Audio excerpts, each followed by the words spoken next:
ইন্টাৰমিটেন্ট fasting তথা exercise কৰি অসমৰ হাজাৰ হাজাৰ মানুহৰ লাইফষ্টাইল বেমাৰবিলাক যেনে হাই ব্লাড প্ৰেছাৰ, ডায়েবেটিছ, হাই কলেষ্ট্ৰল, ফেটি লিভাৰ, থাইৰয়ডৰ সমস্যা, পিচিঅডিৰ সমস্যা, ইনফাৰ্টিলিটিৰ সমস্যা, এংজাইটিৰ সমস্যা, মেদবহুলতা এইবোৰৰ পৰা হাজাৰ হাজাৰ মানুহে ৰেহাই পাইছে।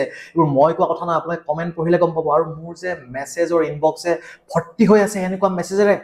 এয়া হয়তোবা 99.999% মানুহে অনুভৱ কৰিব পাৰিছে, কিন্তু কৰবাত 0.0001% মানুহৰ কৰবাত কিবা এটা জ্বলিছে, নাজানো কিয় জ্বলিছে।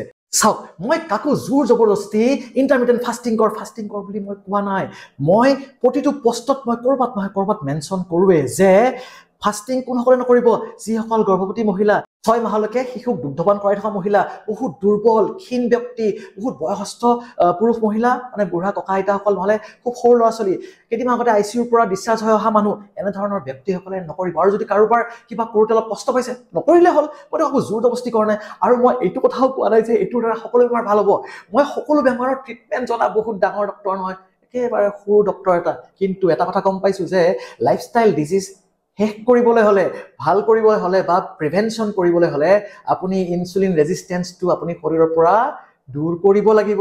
আৰু লগতে আপুনি মাসলবিলাক এক্টিভ কৰিব লাগিব, আপুনি নিজৰ গাটো লৰাব লাগিব। ইমান সিম্পল কথা। মানুহে কয় 16 ঘণ্টা কৰিলে কিবা হ'ব। ওকে, মইতো কওঁ যে 16 ঘণ্টা নোৱাৰে 14 কৰক, 14 ঘণ্টা নোৱাৰে আপুনি 13 ঘণ্টা 12 ঘণ্টা কৰক। সাপোজ কোনোবাই 12 ঘণ্টা কৰিছে হা ফাস্টিং, ৰাতি 8টা বজাত খানা খাইছে, ৰাতিপুৱা আকৌ 8টা বজাত খানা খাইছে। পিছে ৰাতি 8টাৰ পৰা ৰাতিপুৱা 8টালৈ থাকিলে আপুনি মোক কওকচোন, এই 12 ঘণ্টা নাখালে কোন মানুহ মৰিব? কোন মানুহ আজিলৈকে খানা নাখাই মৰিছে? বিশ্বাস কৰক, যিমানবোৰ ডাঙৰ ডাঙৰ বেমাৰ সববিলাক খাই হোৱা বেমাৰ, মেক্সিমাম বেমাৰ। মই ইমাৰ্জেঞ্চিত কাম কৰা ডক্টৰ, মই হাৱাত কথা নকওঁ। মই যে ৰিলবিলাক বনাওঁ, আপুনি যে ভাবে ন ৰিলবিলাক বনাই সৰুকৈ বনাই, আচলতে মানে মই ৰিল এইকাৰণে বনাওঁ যে সৰু ভিডিঅ' বনালে মানুহে বেছিকৈ চাই, মানুহৰ যি ইম্পেক্ট হয়, সেইকাৰণে মই সৰু ভিডিঅ' বনাওঁ। মই এতিয়া বৰ ডাঙৰ ভিডিঅ' বনাম, আপুনি নাভাবিব যে মোৰ চাইণ্টিফিক কনচেপ্ট ক্লিয়াৰ নহয়, সম্পূৰ্ণ কনচেপ্ট ক্লিয়াৰ।